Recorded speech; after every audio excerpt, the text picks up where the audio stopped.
फरमाते हैं कि गरीब वो नहीं होता कि जिसके पास पैसे ना हो, गरीब वो होता है कि जिसका दोस्त कोई ना हो। और हुसैन वो गरीब था कि जिसके फजाइल को, जिसकी अजमतों को उन लोगों ने, हुसैन के दुश्मनों ने खुद सुना हुआ था। हुसैन को बड़े अच्छे तरीके से जानते थे कि इसकी माँ कौन है, इसका बाप कौन है, इसका नाना कौन है, इसका भाई कौन है, इसका खानदान क्या है। लेकिन उसके बावजूद उन दुश्मनों में हुसैन का दोस्त कोई नहीं था। इसलिए फरमाया कि गरीब था हुसैन। हुसैन दोस्तों के दरमियान भी अजनबी था, जानने वालों के दरमियान भी अजनबी था। वो जानते हुए भी हुसैन से तगाफुल बरत रहे थे और हुसैन की शख्सियत को नजरअंदाज कर रहे थे।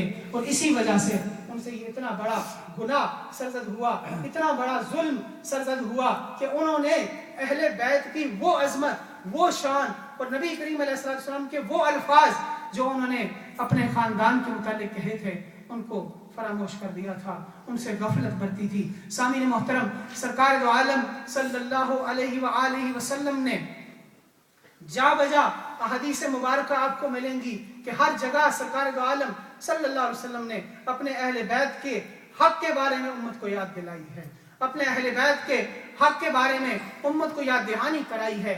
खुतबा हज्जतुल विदा के मौका पर जब 1,25,000 से ज्यादा सहाबा कराम का इज्तिमा था और सरकार दो आलम सल्लल्लाहु अलैहि वसल्लम ने इरशाद फरमाया कि मैं गुमान करता हूँ कि ये मेरा तुम्हारे साथ आखिरी हज है, आइंदा साल हो सकता मैं तुम में न हूँ। और उस खुतबे में जहाँ सरकार ने और बहुत सारी बातें बतलाई, वहाँ ये भी तारीखी अल्फाज कहे कि ऐ मोमिनों और मुसलमानों, इन्नी तारिकुन फीकुम मुस्तक़िलैन, कि बेशक मैं तुम्हें छोड़कर जा रहा हूँ, लेकिन तन्हा छोड़ के नहीं जा रहा, अकेला छोड़ के नहीं जा रहा।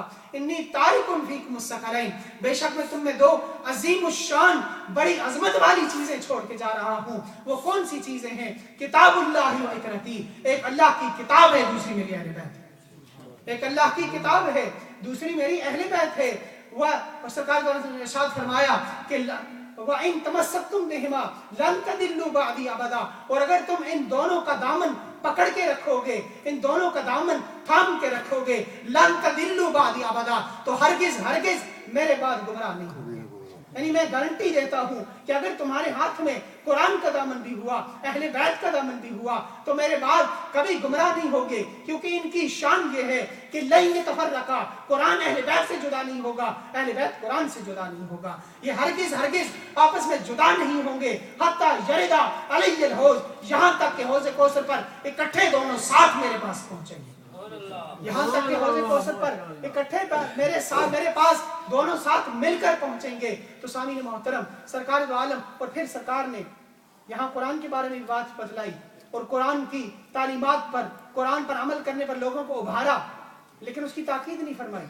ताकीदन जो बात इरशाद फरमाई है, अगर अहादीस के मुख्तलिफ तुरक को देखें तो आपको ये बात समझ में आएगी कि सरकार ने 3 दफा ये जुमला इरशाद फरमाया कि उज़क्किरुकुमुल्लाहु फी अहले बैती, ऐ मेरी उम्मत, मैं तुम्हें अपने अहले बैत के मामले में रब की याद दिलाता हूँ।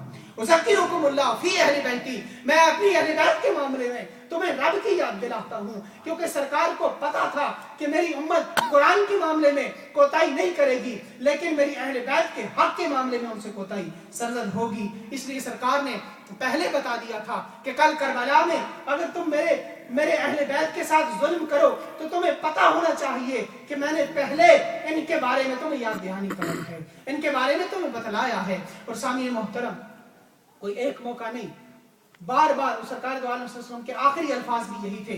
मुख्तलिफ हदीसों में ये रवायत मिलती है। सवाई के मोहरका ने इमाम इब्ने हजर मक्की ने लिखा है सवाई के मोहरका में कि सरकार दो आलम सल्लल्लाहु अलैहि वसल्लम की जो आखिरी अल्फाज थे जिंदगी नबी करीम अलैहि वसल्लम जब इस दुनिया से जुदा हो रहे थे, तो जो आखिरी नसीहत आपने उम्मत को फरमाई वो क्या थी? अखलिफूनी फी अहले बैती, ऐ मेरे उम्मतियों, मेरी अहले बैत के मामले में मेरे खलीफा बन जाओ, मेरे जानशीन बन जाओ, यानी उनके साथ वो सलूक करो जो मैं उनसे करता हूँ।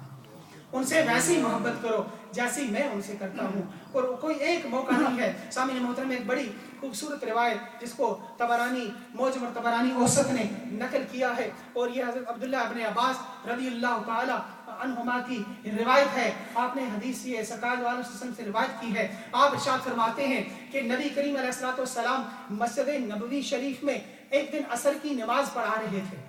एक दिन असर की नमाज सरकार मस्जिद में पढ़ा रहे थे, चौथी रकत में थे कि ये दोनों शहजादे सरकार के दोनों बेटे हसनैन करीमैन, और ये क्या है, सरकार के बेटे हैं। ये बात आपको याद रहनी चाहिए कि आप प्यार के तौर पर भी, वैसे इजहार मोहब्बत के तौर पर भी अपने नवासों को बेटा कहते हैं, लेकिन सरकार ने उस अंदाज में बेटा नहीं फरमाया। सरकार ने इस बात को वाज़ेह फरमाया है कि मैं प्यार के तौर पर नवासा होने की हैसियत से इनको अपना बेटा नहीं कहता। सरकार ने इरशाद फरमाया कि कुल्लु बनी आदमा अस्बतुहुम लिअबीहिम मा खला वुल्द फातिमा फअना अबूहुम व अना उसबतुहुम, कि हर बनी आदम के हर फर्द का बाप उसबा जो होता है वो उसका अपना बाप होता है, अपना दादा होता है, सिवाय फातिमा के बेटों के। इनका बाप भी मैं हूँ, इनका दादा भी मैं हूँ, इनका बाप मैं हूँ। सरकार ने उनकी निस्बत अपनी तरफ की है। इसीलिए सैयदना अली करमुल्लाह वजहुल करीम भी हसनैन करीमैन को फरमाते हैं ये सरकार के बेटे हैं, ये मेरे बेटे, ये नहीं सरकार के बेटे हैं। और इसीलिए आप भी उम्मत यानी सादात को, नबी करीम अलैहि सल्लम की आल को आप क्या कहते हैं, आले रसूल कहते हैं, आले अली नहीं कहते। हाँ, हज़रत अली की जो गैर फातिमी औलाद है वो हज़रत अली की तरफ मंसूब है, लेकिन जो फातिमा की औलाद है वो सरकार की तरफ मंसूब है। तो इसलिए सामने मोहतरम में अर्ज कर रहा था, और इस पे एक और बात भी है, अब्दुल्लाह इब्न अब्बास रज़ियल्लाहु ताला की ये रिवायत है, आप ही की ये रिवायत, और इस बात को एक किताब है अरबी ज़ुबान में जिसको डॉक्टर अब्दुहु जमानी जो कि सऊदी अरब के बहुत मशहूर आलिम थे, उन्होंने एक किताब लिखी अद्दबू औलादकुम मोहब्बत अहले बैत, अपनी औलाद को अहले बैत की मोहब्बत सिखलाओ। उसमें ये रिवायत लिखते हैं कि हज़रत अब्दुल्लाह इब्न अब्बास रज़ियल्लाहु ताला अन्हुमा, आप जब ये दोनों शहजादे कभी सवार होते ना हसनैन करीमैन, इमाम हसन अलैहिस्सलाम और इमाम हुसैन अलैहिस्सलाम, तो इनके घोड़ों की रकाब दुरुस्त किया करते। जलीलुल कद्र सहाबी हैं, सरकार के जलीलुल कद्र सहाबी और बड़े फकीर बड़े आलिम सहाबी हैं, लेकिन इन शहजादों से उम्र में बहुत बड़े हैं। लेकिन जब कभी ये सवार होते इनकी रकाब को दुरुस्त किया करते, इनके कपड़ों को दुरुस्त किया करते। लोगों ने एतराज किया, हुजूर आप बड़े जलील कद्र सहाबी हैं, उम्र में इनसे बड़े हैं, आप ऐसा काम क्यों करते हैं? उन्होंने कहा ओ तदरी, तुम क्या जानते नहीं हो ये कौन है? ये सरकार के बेटे हैं, ये सरकार के बेटे हैं। और क्या ये मेरे लिए अजमत की बात नहीं है, क्या ये मेरे लिए नेमत की बात नहीं है कि मैं इनका रकाबदार बनूं, इनकी रकाबें दुरुस्त करूं और इनके कपड़े दुरुस्त करूं? ये मेरे लिए फख्र की बात है। ये वो लोग। और अबू हुरैरा रज़ियल्लाहु ताला अन्हु, आप एक दफ़ा सरकार इमाम हसन अलैहिस्सलाम हुसैन अलैहिस्सलाम किसी जनाजे पर तशरीफ ले गए, तो जनाजे पे जब आप हाजिर हुए तो आपके पाँव मुबारक में मट्टी लग गई। हज़रत अबू हुरैरा अपने रुमाल से इमाम हसन अलैहिस्सलाम के पाँव साफ करने लगे, इमाम हुसैन अलैहिस्सलाम के पाँव मुबारक को साफ करने।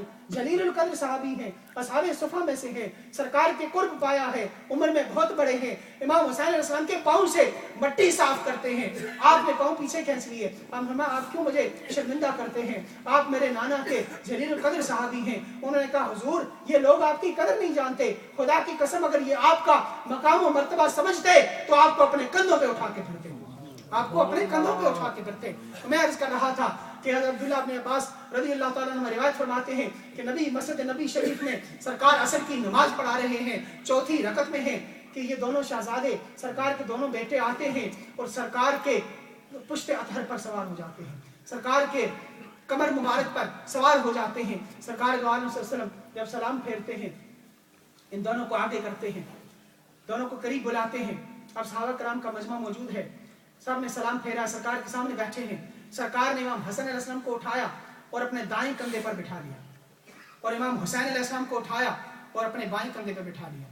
और आपको पता है जब बच्चा कंधे पे बिठाते हैं कैसे बिठाते, यानी उसकी एक टांग इस तरफ होती है, सामने होती है, एक टांग बाएं तरफ होती है। इमाम हसन अलैहिस्सलाम यहाँ बैठे हैं, एक टांग यहाँ है सरकार के सीने अतहर पर, दूसरी टांग सरकार की पुश्ते अतहर पर है, मुंह सरकार के सर मुबारक की तरफ है। इमाम हुसैन अलैहिस्सलाम यहाँ बैठे हैं, एक टांग आपकी सरकार के कहाँ लग रही है, कल्बे अतहर। कुर्बान जाए खुदा की कसम, है हुसैन तेरी अजमतों को सलाम, اے حسین تیری معراج کو سلام، خدا کی قسم ہے انسانوں، اے مسلمانوں حسین کا مقام پہچانو، دیکھو حسین کی عظمت کو سمجھو، کہاں لگ رہا ہے حسین کا قدم، وہ سینہ جو محبت وحی ہے، وہ سینہ جو انوار الہیہ کا مقصد ہے، وہ سینہ جو خدا کو سب سے پوری کائنات میں سب سے پیارا ہے، اے حسین تیری عظمت پہ قربان جائیں، تیرا قدم اس سینے پہ لگ رہا ہے، تیرا پاؤں اس سینے پہ لگ رہا ہے۔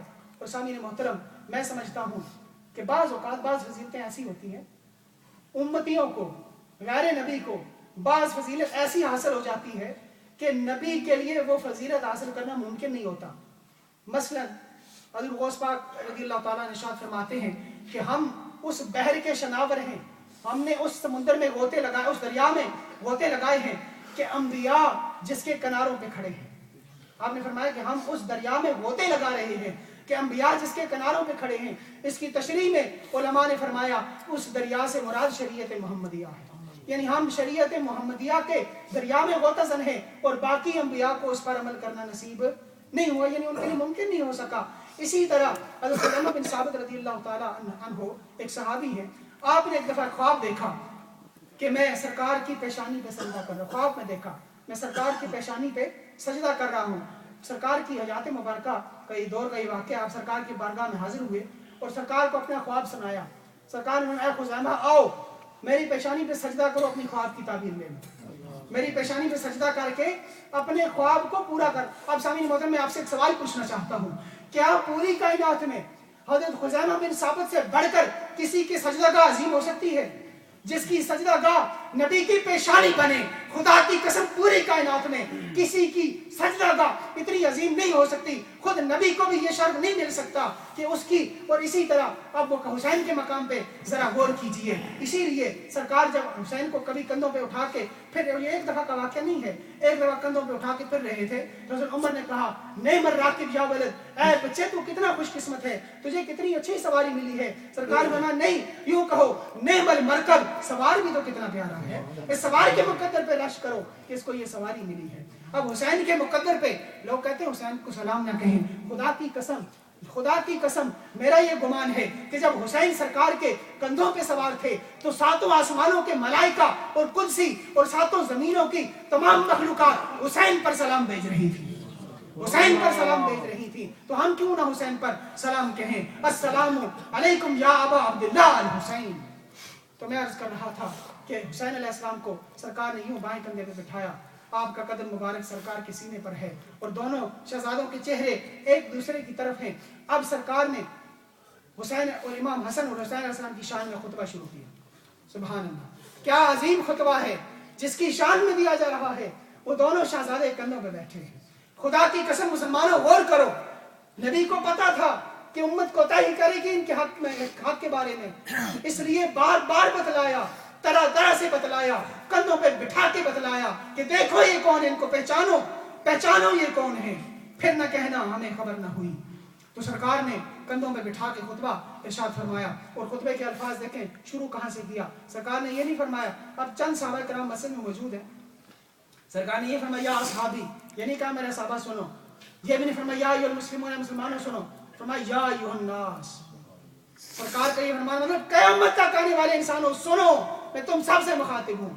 یعنی سرکار کا یہ خطاب صرف اس وقت کے جو صحابہ تھے ان سے نہیں تھا، ہم سے بھی خطاب ہے، اور قیامت تک آنے والے لوگوں سے سرکار کا یہ خطاب ہے، اے انسانیت، اے مسلمانوں، اے انسانوں، حسین کا مقام پہچانو، حسن کا مقام پہچانو، میری اہل بیت کا مقام پہچانو۔ سرکار فرماتے ہیں ایھا الناس، اے لوگو، الا انبئکم بخیر الناس جدا و جدۃ، کیا میں تمہیں نہ بتاؤں کہ لوگوں میں دادے کے لحاظ سے اور دادی کے لحاظ سے سب سے بہترین کون ہے؟ دادے کے لحاظ سے اور دادی کے لحاظ سے سب سے، نانے کے لحاظ سے اور نانی کے لحاظ سے سب سے بہترین کون ہے؟ الا اخبرکم بخیر الناس عما و عمۃ، کیا میں تمہیں یہ نہ بتلاؤں کہ لوگوں میں چچا کے لحاظ سے اور پھوپھی کے لحاظ سے سب سے بہترین کون ہے؟ تیسری بات ارشاد فرمائی الا اخبرکم بخیر الناس خالا و خالۃ، کیا میں تمہیں یہ نہ بتلاؤں کہ لوگوں میں ماموں کے لحاظ سے اور خالہ کے لحاظ سے سب سے بہترین کون ہے؟ چوتھی بات ارشاد فرمائی الا اخبرکم بخیر الناس ابا و امن، اے لوگوں کیا میں تمہیں نہ بتلاؤں کہ لوگوں میں बाप के लिहाज से और माँ के लिहाज से सबसे बेहतरीन कौन है? साहबा करम ने अर्ज़ किया, रसूल अल्लाह बतलाइए। जरूर इरशाद फरमाइए। सरकार, हुमल हसन वल हुसैन, ये हसन है और हुसैन, ये हसन है और हुसैन है, कंधों में बिठाए हुए हैं। क्या इरशाद फरमा रहे हैं कि हुसैन और हसन वो हैं कि जो नाने के लिहाज से, नानी के लिहाज से, फूफी के लिहाज से और चाचा के लिहाज से, खाला के लिहाज से और मामू के लिहाज से